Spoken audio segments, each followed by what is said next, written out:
सबसे पहले तो आपका स्वागत है ज्ञान जी इस कार्यक्रम में। धन्यवाद बहुत बहुत। जी, और नमस्कार। आपको ढेर सारी बधाइयाँ स्वांग जैसा जी, उपन्यास लिखने के लिए। व्यंग्य से भरपूर, अगर हर पंक्ति में आपको आनंद मिलता है। इतनी पठनीयता है, ये 400 पेज का तकरीबन उपन्यास है, जी, लेकिन जी, मैंने बहुत कम समय में इसको पढ़ डाला।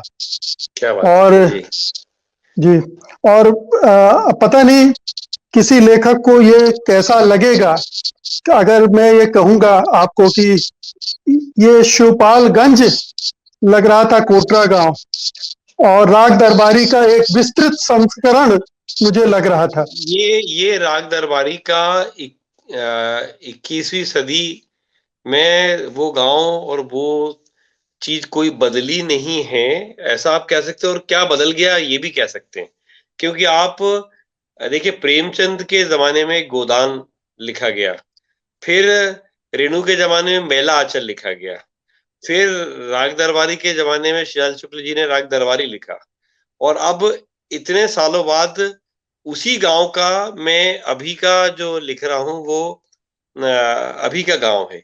गांव वही है, चरित्र भी लगभग वही है, वो आगे पीछे, पर वो कैसे बदले हैं और पीछे का बैकग्राउंड क्या बदला है, और सब बदलते हुए भी क्या नहीं बदला है। उसको जी, एक अपने ढंग से लिखा है मैंने। उसमें राग दरबारी से वो साम्य है कि वो गांव है वहाँ।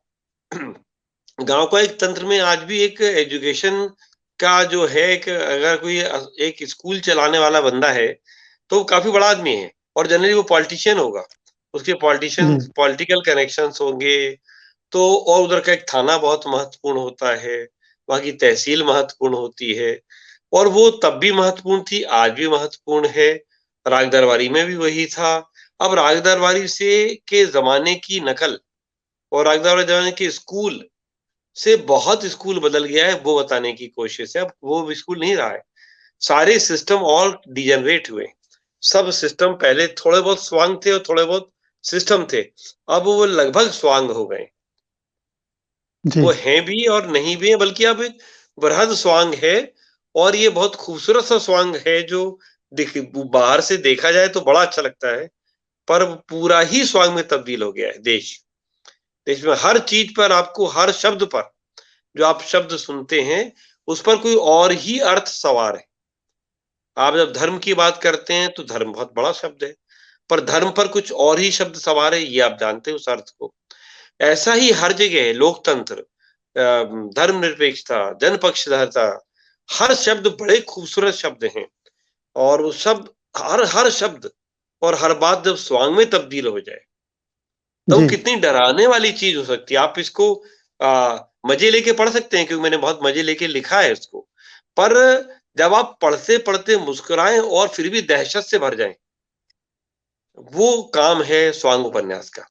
क्या आपको लगातार एक बेचैनी भी हो, मजे से कहा गई बात है, तो बेचैनी की बात को भी कैसे आप कैसे कह सकते हैं ऐसा कि मजा भी आ जाए, आपको बहुत अच्छा लगे, क्योंकि पठनीयता बहुत जरूरी है। मैं कितनी बड़ी बात कह दूं, सब 400 पेज का उपन्यास कौन उठाएगा? उठाएगा तो कहेगा यार, अरे यार बहुत इतना जो समय निकालेंगे, पर आपको कोई पकड़ ले, फिर आप कोई बड़ी बातें करो। तो मजे की बात को मजे में कहना और एक बड़ी बात को कहना, जी, वो एक चुनौती थी इस उपन्यास में, जो मैंने कहने की जी, कोशिश की है। आपने अभी जी, कहा कि आप बड़ी जल्दी पढ़ डाला और पठनीयता थी, तो मैं समझता हूँ कि शायद मैं सफल हुआ। जी। जी। और आपसे मैं इस बात में सहमत हूँ कि जो नए गांवों की विडंबनाएं हैं, जो विद्रूपताएं हैं, जो नकलचीपना है, वो बेचैन कर देने वाला है, क्योंकि लोग उसको सहज भाव से एक्सेप्ट कर रहे हैं। इसको एक तरह से जीवन शैली का हिस्सा मान रहे हैं। इसमें कोई खराबी नहीं देख रहे हैं, बुराई नहीं देख रहे हैं, चाहे वो उस सारी बात वही है, तंत्र से पिस रहा हो या उस तंत्र का फायदा उठाने वाला हो। वो या तो उस तंत्र का हिस्सा बनना चाहता है, या उस तंत्र में चूंकि कुछ बैकडोर हैं, कुछ चोर चोर रास्ते हैं, वो उन चोर रास्तों की तलाश में, इससे ऊपर उस तंत्र से कहीं कोई गुरेज नहीं है, कहीं कोई विद्रोह नहीं है, कहीं उससे वो उस तंत्र एक बुंदेलखंड मैंने कहा है, वैसे बुंदेलखंड ही नहीं, हमारे सारे ही गाँव में, क्योंकि इस कथा का जब मेरे को किसी ने तमिलनाडु से फ़ोन किया पढ़ के, तो उसने कहा ये हमारे तमिलनाडु की कहानी है सर, आप कहते हो ये बुंदेलखंड की कथा है, ये तमिलनाडु है। ऐसे पंजाब के एक किसान मित्र थे जिन्होंने फ़ोन किया था पढ़ के, तो उन्होंने कहा नहीं सर आप कह रहे हो बुंदेलखंड है, ये तो हमारा पंजाब है। तो हर जगह वही है कि अपराध का और कानून तोड़ने वालों का जो महिमा मंडन हो गया है और जो समाज में स्वीकार्यता बढ़ गई है, स्वीकार्यता बढ़ गई है, वो बहुत डराने वाली चीज कि जब हम बीमारी को अपने पर्सनैलिटी का हिस्सा मान लेंगे कि ये तो है ही, अगर हम खांसते हैं तो खांसते ही हैं, खांसी का क्या इलाज करना। तो वो हो रहा है कि हम बीमारी को हमने एक अनिवार्य हिस्सा मान लिया अपने अस्तित्व का। क्या ऐसा है? ऐसा ही होगा। और ये जो बात अगर इसके विरुद्ध कोई कर रहा है, इसमें पात्र ऐसे हैं जो कुछ ईमानदारी की बात करते हैं, एक मास्टर है जो पिट जाता है और बातें कर रहा है, वो सबके लिए हंसी का पात्र है। उससे सब हंस रहे हैं कि अरे गजानन क्या बाबू, हुआ है? हाँ, तुम सिस्टम से एडजस्ट करके क्यों नहीं चलते प्रिंसिपल साहब से और सबसे? क्योंकि ऐसा तो होगा ही यार, और क्या होगा? तुम क्या, तुम्हारे लिए अलग से स्कूल खुल जाएगा क्या? तुम तो ऐसे ही हो। तो ये है। जी। जी, गजानन बाबू एक कैरेक्टर है जिनको पगलेट बाबा भी कहा जाता है। वो पगलेट एक बाबा। अतीत के मूल्य और वर्तमान में जो सड़न पैदा हुई है उनका एक टकराव और उनसे निकलने वाला विमर्श प्रस्तुत करता है। बिल्कुल। मेरे मन में ये चरित्र मैंने दो दो ऐसे पागल देखे हैं अपने गाँव में। 2 और 1-2 अधपगले देखे हैं, शहरों में भी देखे हैं। जिन्हें हम अधपगले क्यों कहते हैं? क्योंकि उनसे हम मानते हैं कि ये प्रैक्टिकल लोग नहीं हैं, ये तो आज जो हो रहा है, उससे किसी तरह से भी एडजस्ट करके चलने में तैयार नहीं हैं। और मैंने बिल्कुल नितांत ऐसे घनघोर पागल भी देखे हैं, जिन्हें पगलट बाबा ही कहते थे, हमारे गाँव में, और वो ऐसी बातें करते थे, नेहरू जी की, गांधी जी की, और पता चला था कि वो कभी कहीं ये चरित्र मेरे मन में 30 साल से था। कोई जगह नहीं मिल रही थी जहाँ मैं इसको इस्तेमाल कर सकूँगा। मन में था इस पे कभी लिखूँगा, किसी जगह ये चरित्र आएगा, और ये मुझे लगा बिल्कुल एप्ट टाइम है कि मैं स्वांग में इसको इस्तेमाल कर लूँ। और स्वांग में मैंने शुरुआत इनसे ही करी उपन्यास की, और शुरुआत करके मुझे पहले तय नहीं था कि वो एंड तक कहाँ जाएँगे। पर करते-करते मुझे लगा कि इसका सारा जो दारोमदार है, बात कहने का स्वांग के विरुद्ध, वो मेरे लिए मुन गजानन बाबू वो हैं जो शायद मैं भी हूँ। वो शायद हर ऐसा नागरिक है जो बेचैन है और पागल कहलाता है कि आप बेचैन क्यों हैं? आप बाज़ार के हिस्से क्यों नहीं हो जाते, हिस्सा क्यों नहीं हो जाते? आप इस सांप्रदायिकता के हिस्सा क्यों नहीं हो जाते? आप आप क्यों इधर-उधर की बातें करने की कोशिश करते हैं? आप क्यों नहीं रिश्वत देके काम करा सकते? आपका बेटा एक सही नौकरी में नहीं पहुँच पाया क्योंकि आपने ज़रा-सा वहाँ दे दिया होता तो हो गया होता। पर आप वो देने में सक्षम भी थे। आप दे सकते थे और आप बस अपने उसमें रह गए। तो ये जो चीज़ें हैं, तो मुझे लगता है कहीं न कहीं उस गजानन बाबू में ज्ञान चतुर्वेदी भी है, जो अ खुद को पागल महसूस करते हैं कि जो आज भी ऐसी बातों से उद्वेलित होना चाहते हैं, उद्वेलित हो जाते हैं, परेशान हो जाते हैं। और हर वो आदमी जो ईमानदार है और ईमानदारी से अपना काम करना चाहता है, पर अपने ही सिस्टम में जहाँ भी वो काम कर रहा है, वो पुलिस में हो, वो अदालत में हो, वो कहीं हो, वो पढ़ाता हो, वो देखता है कि वो ईमानदारी से काम कर रहा है, पर सारी जो हाइलाइट है, वो बेईमानों के हाथ में है। तो वो जो एक अंदर बेचैनी होती है, ये वो बेचैनी गजानन बाबू की बेचैनी है। वो मेरे अंदर भी है, वो आपके अंदर भी है। जी, जी। जी, और इस उपन्यास के जरिए हमारे लोकतंत्र का जो ग्रामीण संस्करण है, जी, वो बड़ी शिद्दत से उभर कर आता है और बड़ा परेशान करने वाला है कि हम ऊपरी स्तर के लोकतंत्र को लगातार कोसते रहते हैं। सांप्रदायिकता, भ्रष्टाचार के जो रूप उसमें दिखते हैं, उनको हम पहचानते हैं। लेकिन ग्रामीण समाज को किस तरह से भ्रष्ट बना दिया है, उसकी पहचान बहुत कम होती है। तो ये उपन्यास हमें उस तरफ देखने को मजबूर करता है। हमारे यहाँ एक किस्म का अहोभाव है किसान को लेके। अभी भी किसान आंदोलन चल रहा है, आप देखते होंगे। कि आप कोई चीज़ ऐसी किसान के खिलाफ नहीं बोल सकते। गाँव वाले को मानते हैं बड़ा भोला है, किसान को मानते हैं वो तो अन्नदाता है। वहाँ कुछ भी बेईमानियाँ हो ही नहीं रही हैं, वहाँ कोई फौजदारी हो ही नहीं रही है, वहाँ ज़मीन के झगड़े हैं ही नहीं, एक-दूसरे के सिर फोड़ने की बातें हैं ही नहीं, वहाँ जातिवाद है ही नहीं, वहाँ तो सब बिल्कुल एक-दूसरे के गले मिलकर बड़ा ही समभाव से पूरा समाज चल रहा है, ऐसा है नहीं। गाँव के बारे में एक जो वास्तव में है, लोकतंत्र के नाम पर जो भीड़तंत्र वहाँ है, लोकतंत्र के नाम पर जो एक चालाकी वाला चीज़ है जो हम देखते हैं जब बड़े शहरों में बड़े व्यापक स्तर पर, राष्ट्रीय स्तर पर, तो उसकी हम बात भी करते हैं मीडिया में और सब जगह कैमरे ले लेके आप पहुँचते हैं, पर गाँव में ठेठ गाँव में क्या हो रहा है? ठेठ गाँव में क्या हो रहा है, उसकी ना तो खबर है ना परवाह है। और बल्कि उसे हमने एक आदरणीय सा रूप देके उसके बारे में बात करना बंद कर दिया। ये वो वाला गाँव है। शिवपालगंज का जी गाँव वैसा ही गाँव था। अब ये उससे भी बदतर हुआ है और उससे थोड़ा-सा और इंटीरियर में है ये गाँव। ये वहाँ बिल्कुल अंदर जाके है, जहाँ पर एक स्कूल ये खुल गया है, पर बाकी वहाँ पर बहुत सारी चीज़ें पहुँची नहीं है। और वहाँ विकास किस तरह पहुँच रहा है जी विकास का कैसे स्वांग पहुँच रहा है, ये उसकी कथा भी है कि चूँकि वहाँ से कोई पास से हाईवे निकल जाता है, तो स्वांग स्वांग में कि उस गाँव में विकास भी आ गया, जो जिस विकास की हम आज बात करते हैं, जहाँ चमक इतनी ज़्यादा है कि वो चकाचौंध में आपको दिखना बंद हो गया है। रोशनी जी का काम दिखाना है और जी चकाचौंध का काम छिपाना है। तो हम जब चकाचौंध पैदा करते हैं रोशनी की जगह, तो दिखता कुछ नहीं है जी और ज्ञान जी, आपकी अनुमति से मैं एक छोटा सा अंश आपकी किताब से पढ़ना चाहता हूँ ज़रूर अपने दर्शकों के लिए। जी, बिल्कुल। ये है हनुमान जी और मुसलमान बकरा। ये पात्र मैं पहले इसके बारे में बता दूँ, ये बहुत अद्भुत बना धीरे-धीरे होते हुए कि एक गाँव में जी है जो बकरा फर्टिलाइज़ करता है बकरियों को उसका इस्तेमाल होता है और वो तो बीजू बकरा कहलाता है। एक मुसलमान का बकरा है और उस बीजू बकरे में इतने गुण हैं कि उसके पास ज़्यादा बिज़नेस मिलता है क्योंकि उसके साथ अगर गर्भाधान हो, तो पक्का है कि बकरी गर्भवती हो जाएगी। तो लोग उससे चिढ़ भी रहे हैं और उस समय अब कैसे ये पॉलिटिक्स जो हमारी सांप्रदायिक राजनीति कहाँ तक पहुँच गई गाँव में, कि जहाँ पर जी मुसलमान का बकरा भी मुसलमान हो गया है। जी और इस बात को इस्तेमाल कर सकते हैं उसका बिज़नेस डाउन करने के लिए कि यार तुम्हारा जी मुसलमान का बकरा है हिंदू बकरियाँ तुमसे गर्भाधान कराएँ, तो ये तो लव जिहाद हो गया। ये ठीक नहीं होगा। है ना? तो बिल्कुल ये बिल्कुल। वाला हिस्सा। जी, जी। जी ये मैं पढ़ता हूँ थोड़ा सा। जी, जी। ये काहे का प्रसाद है? पंडित जी ने चिरौंजी दाने हथेली पर लेते हुए नत्थू से पूछा। हनुमान जी का प्रसाद है महाराज। हम देवता की नहीं पूछ रहे, चढ़ाया क्यों? बकरी एक बार में ही गाभिन हो गई महाराज। हमने उसी की मन्नत मांगी हती।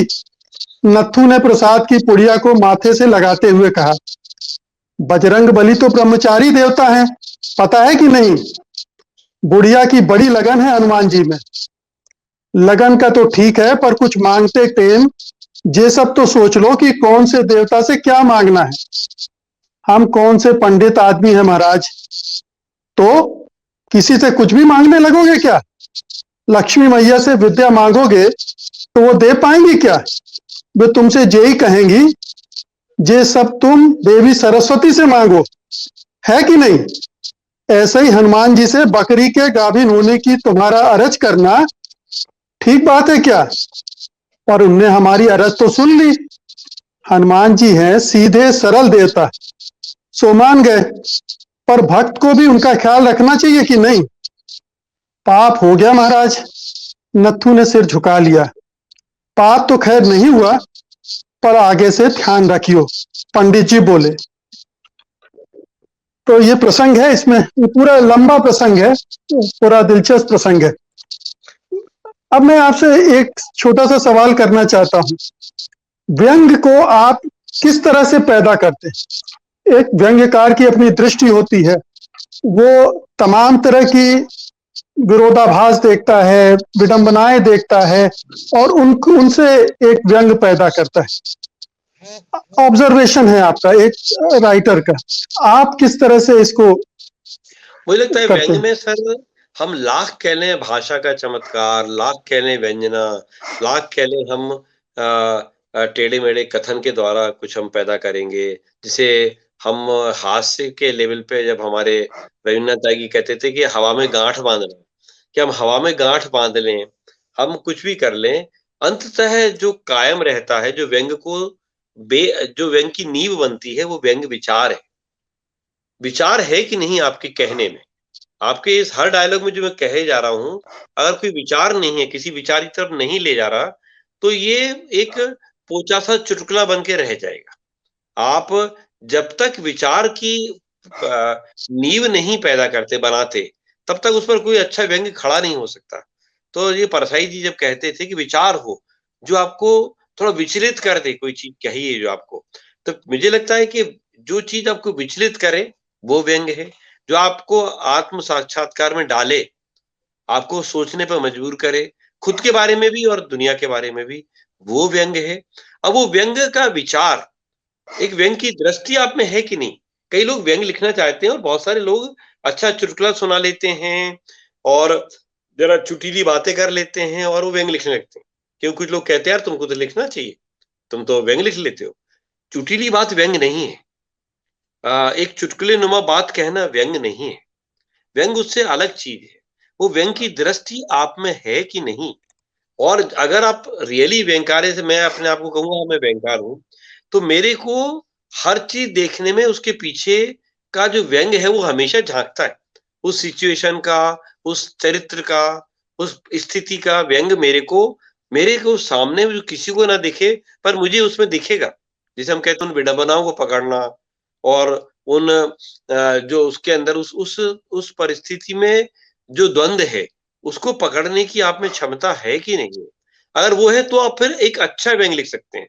व्यंग्य के नाम पर आज जो लिखा जा रहा है, जो परोसा जा रहा है, आप भी देखते हैं अखबारों में सब जगह वो उसे क्या कहें आप व्यंग्य कहें, उसे संपादकीय कहें, उसे टिप्पणी कहें एक चुटली भाषा में शायद कहने की कोशिश करी है। तो भाषा की अपनी इम्पोर्टेंस है इसमें। उसमें चुटीले ढंग से बात कहने की क्षमता, विट, आयरनी, हास्य, ह्यूमर सबकी वैल्यू है। पर ये सब किसके लिए है? ये सजावट किसके लिए है? तो दुल्हन तो हो। ये हम कहते हैं ना भाषा मैंने कहीं बोला था एक जगह कि भाषा पालकी है। पर पालकी से अंततः आदमी सुंदर सी पालकी है और वो आई है, सबका उसमें नज़र है, पर पालकी से उतरती कौन है? वो दुल्हन कौन-सी है? वो दुल्हन का सौंदर्य क्या है?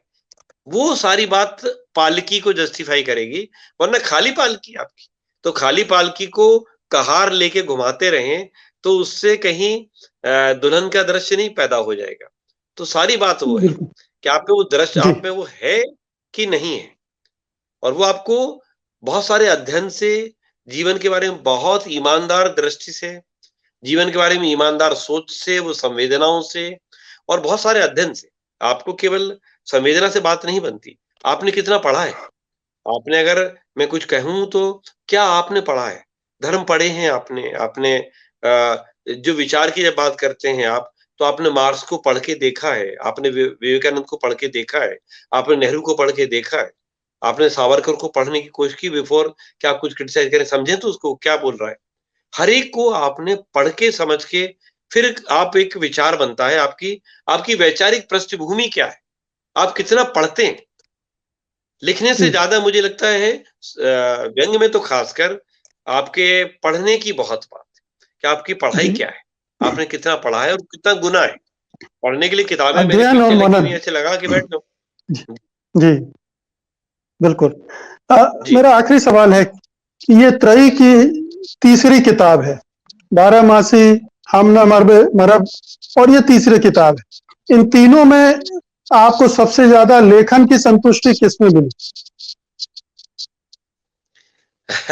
बड़ा कठिन है। ये बुंदेलखंड ट्राय मैंने 6 उपन्यास लिखे, 7वां मैंने अभी खत्म किया है। अभी मैं उसका जी, और एक ड्राफ्ट बनाऊँगा। वो मैंने बिल्कुल अलग लिखा है, प्रेम पर लिखा है वो। पर मेरे जी, 6 में से 3 बुंदेलखंड पर हैं। एक बारामासी, एक हम ना मरब और ये तीसरा स्वांग। ये बुंदेलखंड के 3 पक्ष हैं मुझे लगता है। जहाँ एक एक पारिवारिक संबंधों पर बारामासी है, जहां पर हमारे यहाँ बुंदेलखंड में विवाह, कन्या का विवाह एक बेहद बड़ी मतलब एक ऐसी, क्या कहेंगे उसे हम, चुनौती कहें, मैं नहीं जानता क्या कहें, जीवन जीने का उद्देश्य कहें। अगर अगर बेटी पैदा हो गई है तो मेरा बाकी का जीवन बेटी के विवाह की चिंता में, उसके लिए दहेज तैयार करने में, उसके लिए दूल्हा शुरू से ढूंढने में गुजर जाता है। अभी तक का हिस्सा ये रहा है, गाँव में अभी भी है। अब थोड़ा चीजें बदल रही हैं, लड़कियां पढ़ने में आ रही, बहुत अच्छी बात। पर ऐसा तो जी वो हमारे एक विवाह के चारों तरफ जो बुंदेलखंड का समाज चलता है, हमारे वैवाहिक उत्सव बड़े बड़े ही शानदार होते हैं। उस तरह से देखा जाए, गरीब के भी, जिनके पास कोई सुविधा नहीं है, जमीन पे पड़े हैं, मेहमान आके दरी बिछा के लेटे हुए हैं, पर सब उसी उत्साह से जो आपके आज दिल्ली में 5 स्टार होटल में आप बारातों को ठहराते हैं और घुमाते हैं, उससे ज्यादा उत्साह, उससे ज्यादा जी आनंद हमारे गांव की वो बारातें उठाती हैं जो स्कूल के बरामदे में ठहरा दी जाती हैं, और या पेड़ के नीचे बैलगाड़ियां ढील दी जाती हैं और उन जी बैलगाड़ियों के पास बिछा के लोग सो जाते हैं और बारात आई है, और बारात बैलगाड़ी, मैंने बैलगाड़ी की बारात भी अटेंड की है। तो हमारा वो जी बारामासी उसको लेके है, इंटरपर्सनल रिलेशनशिप्स को लेके। फिर मौत, मौत भी हमारे एक बहुत बड़ा उत्सव है। तो मौत के साथ जुड़ी हुई चीजें, वो भी करीब करीब 400 पेज का ही उपन्यास था सर। पता नहीं आपने पढ़ा जी है कि नहीं, हमना मरब। हमना नहीं, मरब में, बारहमासी पढ़ा मैंने, हम ना मरब नहीं पढ़ा। हमना मरब आप जरूर पढ़िए, क्योंकि मौत, जी मैंने जब लिखा था हमना मरब, तो मैंने बहुत जगह पता किया था, और मैं इंग्लिश तो पढ़ती हूँ और काफी पढ़ा हुआ है। मैंने उसमें भाषाएं बहुत, और भाषाओं में कहीं किसी ने मौत पर कोई पूरा फुल लेंथ उपन्यास जैसा लिखा हो। जी ए डेथ फोरटोल्ड वाली एक कथा बहुत मशहूर है, वो है। पर ना मेरे को उपन्यास या पूरी कहानी, इसमें पूरी मौत के चारों तरफ घूमे, ये नहीं थी। मैं 400 पेज के उपन्यास में केवल मौत की बात कर रहा हूं। आप हंसते हंसते परेशान हैं, और आप जी परेशान हो जाते हैं उठते उठते कि क्या हो रहा है। हम्म। तो मौत की फिलॉसफी, मौत को लेके जो मौत के की रियलिटी, और इस संसार की रियलिटी, कि आदमी बुढ़ा मर गया है, वो सारी बातें हो रही हैं, पर बंटवारे की बात भी हो रही है। अभी छोड़ गया संपत्ति, उसके बंटवारे हैं, भाइयों के हम्म, टंटे हैं, आपस के झगड़े हैं। और एक तरफ मौत हो गई जिसके बारे में बड़ी बड़ी गरुड़ पुराण बैठा हुआ है, और एक पंडित जी बैठे हैं जो बड़ी बड़ी बातें कह रहे हैं, और सारी बदमाशें चल रही हैं।